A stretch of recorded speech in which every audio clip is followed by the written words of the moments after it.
দুই ছেলের জন্মতিথি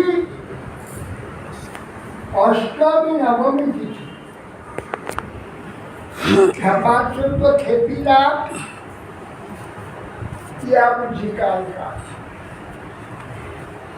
ইয়া যদি করতে নারিস ভরার ঘাটে ডুবিয়া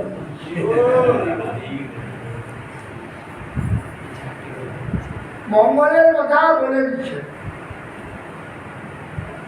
এই জগতে মঙ্গল কল্যাণ তা করতে হলে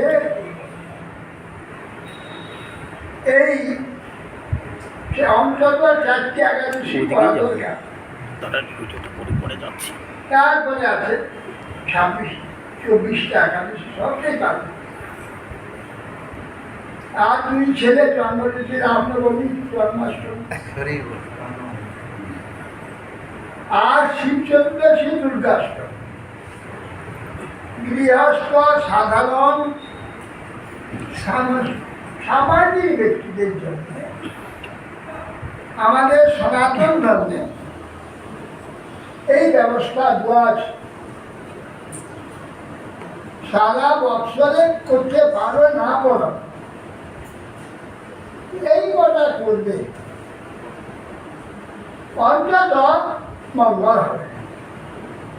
তা 4টে বড় একাদশী, জন্মাষ্টমী, রামনবমী, শিব চতুর্দশী, দুর্গাষ্টমী। তাহলে অন্তত কিছু পাবে। মনুষ্য জন্মে এসে কিন্তু পশুর নাই কেবল খাওয়া দাওয়া, ঘুমানো, খেটাখেটি, খুঁচাখুচি, হিংসা হিংসি, পশুর কাজ। সেইগুলো করে কি হবে? আরে কিছু তো লাভ নিয়ে যাও।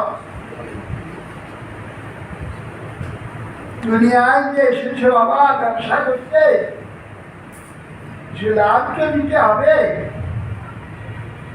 অকারণ জীবন যা সময় চলে গেলে লাভ রাখে। এই একটা দিন আমাকে দিয়েছেন ভগবান, অন্তত 1 ঘন্টা যদি ভগবানের সম্বন্ধে কাটাই, প্রচুর আমার জমা লেগে। ভগবানের সম্বন্ধে যদি না কাটাই তাহলে অবশ্য মায়া সম্বন্ধে কাটাতে হবে। মায়া সম্বন্ধে হচ্ছে মিথ্যা, অকারণ। তাতে আমার মনুষ্য জ্ঞানী আমার কোনো লাভ নাই। অন্তত কিছু নাই হলেও একবার মন্দিরে গিয়ে একটু সময় দাঁড়িয়ে ভগবানকে দর্শন করা। যেটুকু সময় আমরা ওই সম্বন্ধে ব্যয় করব, সেইটুকু সময় হীরামণি মুক্তা হয়ে যাবে। সাধারণ একটা সময় কাল হবে না, বিশাল। কিন্তু আমরা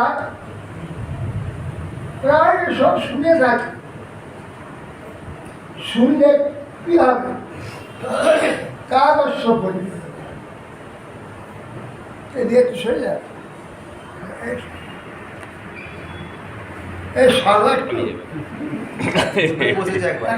ভারী না, আরে ভারী হইতে তো হবে, হালকা চিরদিন থাকবে। ঠিক, আরো ভারী হচ্ছে। আমি চলে যাবো, কিছু নেই। ভগবান আমাদের